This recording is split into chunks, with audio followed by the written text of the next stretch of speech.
You wake up one day, you realize, oh no, I'm watching a YouTuber, but this YouTuber had an intriguing thumbnail, so I decided to go take a look and check what this video was about. So you open up your computer, you open up your keyboard, or you open up your phone, whatever device you want to use, you start scrolling, you see this browser, Why It Sucks to Be A, and you're like, oh, I like animals, I'm interested in animals, I'm deciding to check it out. And that is basically this weird meta that I have discovered as of recently. So if you're not aware with it, basically, you take a title, you take an animal, or you take whatever. Sometimes you get comic books or whatever it is, and you look at it, you're like, okay, what is it here? Why it sucks to be born, I don't know, a Komodo dragon? Why it sucks to be born a narwhal? Why it sucks to be born a elephant? And that's basically, you basically do a miniature storytelling. But what I love about this trend in particular is that, first of all, they're all the thumbnails are basically the exact same. It's like convergent evolution. You know what I'm saying? Sorry, that's a evolution. That's a joke about animals. My apologies. Basically, you have a really crappy PNG. You said life sucks or something like hated by my family, or you do this and that. I'm just like, phew. So, yeah, that's basically the trend I discovered. Now, I cannot tell you where this trend originated from. I haven't looked. It's not really something I'm rolling over in my bed that's keeping me up at night asking who's making these videos, who started it. But the channel that I saw first was, I believe, by the name of Dinzo. So yeah, that's the new trend that's going on these days. I'm just looking at this like, wow. Now, if you are, like me, and you have looked into animals in the past, you realize that, okay, there's been a video where it's like, you see, like, I don't know, BBC Earth or something, where it's like, okay, marine iguana survives, snakes. That video is actually pretty cool. You should watch it, by the way. Or you have, I don't know, a shark catching seal. And then you realize, okay, maybe these lives kind of suck. So if you ever have like an inherent curiosity, you end up going and watching this stuff. It's like, oh, okay, this stuff's pretty cool. But for me, Mr. or Mrs., whatever you call yourselves, I find this trend very intriguing just because it's basically the exact same video done over and over again. So I decided today that I'm going to go analyze a couple of these. Well, at least not too much into it, but we're going to analyze just a random one I have. So the first one I have is one with the centipedes. So if you don't like creepy crawlies, I recommend you turn off the video. But, you can stick around anyway because, it's me. But yeah, let's go take a look at the first one and see. We're going to watch the first maybe minute of it and see if we can catch any differences between any of them. So let's take a look. You hatch from an egg the size of a grain of rice, and bam, you're on your own. It's pitch black, damp, and musty. The smell of mildew hangs heavy in the air, and the floor is covered in dust, old spider webs, and who knows what else. This is where you begin your life, in the grimy, forgotten corner of a basement. No warm welcomes here, no cozy hugs. Your mom? She's long gone, off to start her next family, probably in another corner of this damp laundry room. It's just you and your siblings, anywhere from 60 to 150 of them. And let's be honest, they'll eat you without a second thought. You're not family to them, you're a snack. It's survival of the fastest, and you've barely figured out how to use your legs. You start out with just 4 pairs, a measly 8 spindly little twigs. In centipede terms, you're basically a starter kit. Right, so anyways, now that we've basically nailed down the format, so how would you rate this one? I would give this one, I'll give it like a 6 out of 10. Intriguing hook so far. I mean, it kind of details how you live as a centipede, but, me personally, I know people don't like the centipedes too much, you know what I'm saying? I mean, I've seen a house centipede running around, and by the way, they're very fast. Like, if you ever see a centipede, like, running across your screen, it's just... But they are actually completely harmless, believe it or not.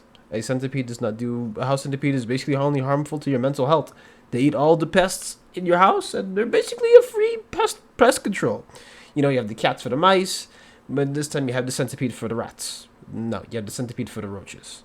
Or the spiders, or the silverfish, whatever is bugging your household.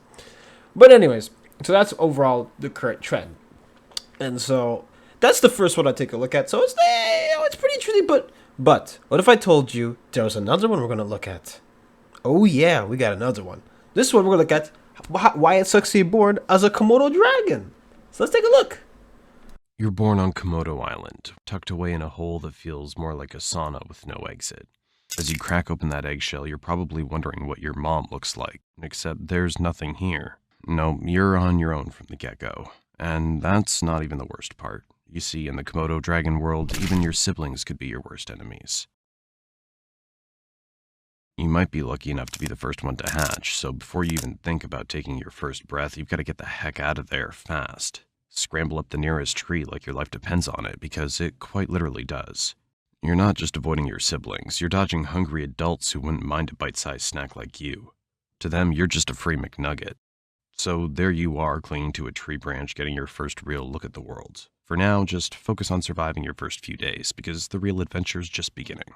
For the next few months, you're on a strict no-ground diet, because down there it's a jungle in the most literal sense, where every step could be your last. Imagine living on the 50th floor of a skyscraper because the streets are filled with zombies. Okay, I do have a confession to make.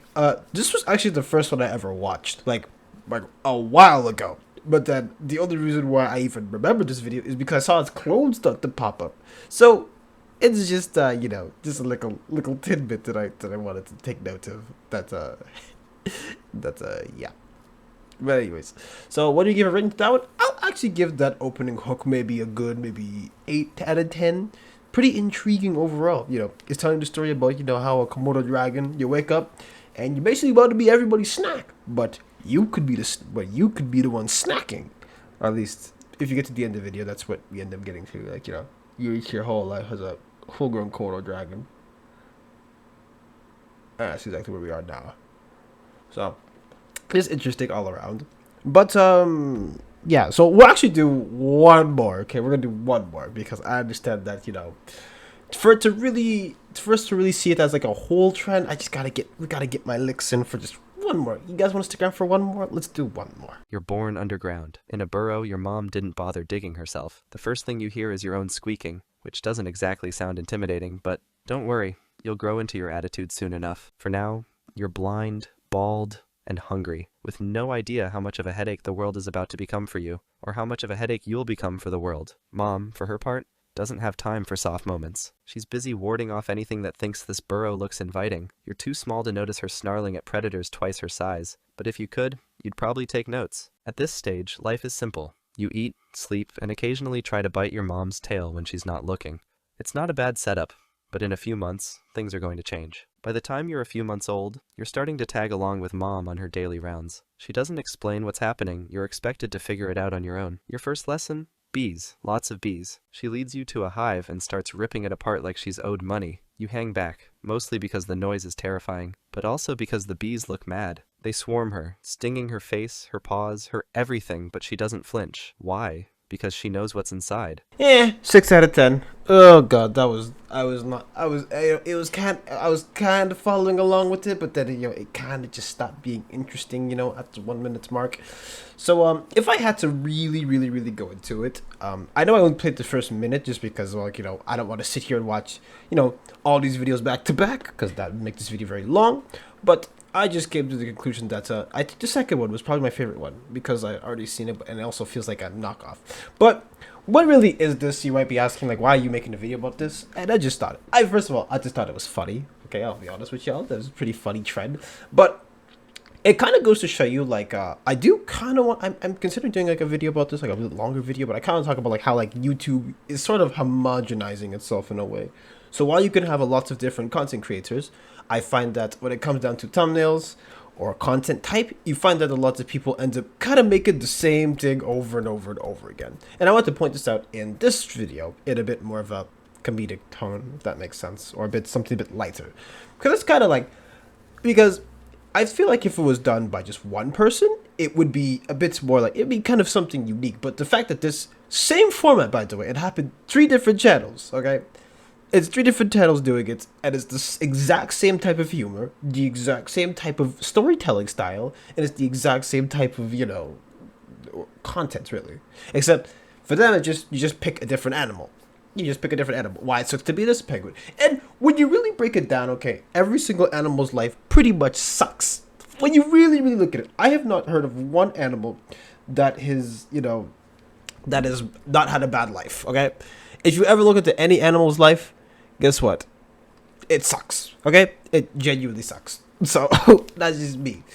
And when you kind of look at it too, like, I'm not just gonna accuse you guys of anything, but like, let's be honest here.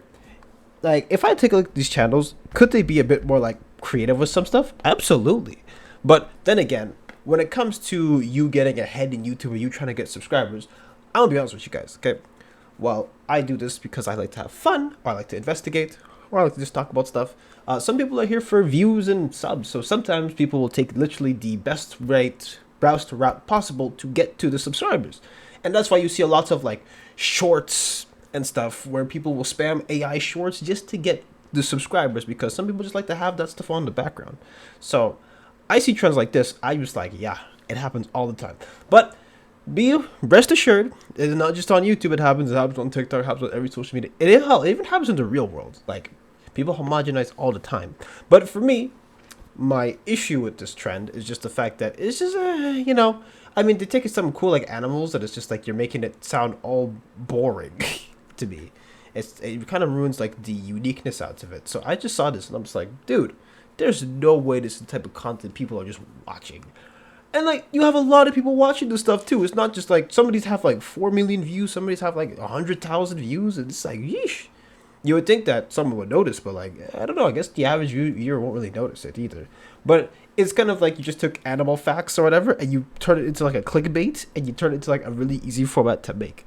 Now, do I hate the people making it? No, but I feel like the audience is kind of like, it could be better. You know what I mean? It could be better. But this trend is pretty funny though. It's just interesting how you could take a concept and just like people spam it over and over and over again.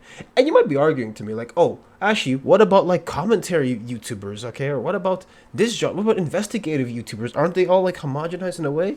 And to a degree, you can make that argument, but you could take one style and turn it into like a whole genre. So sometimes people investigate different stuff. Sometimes people investigate with a different style. Some people might animate stuff.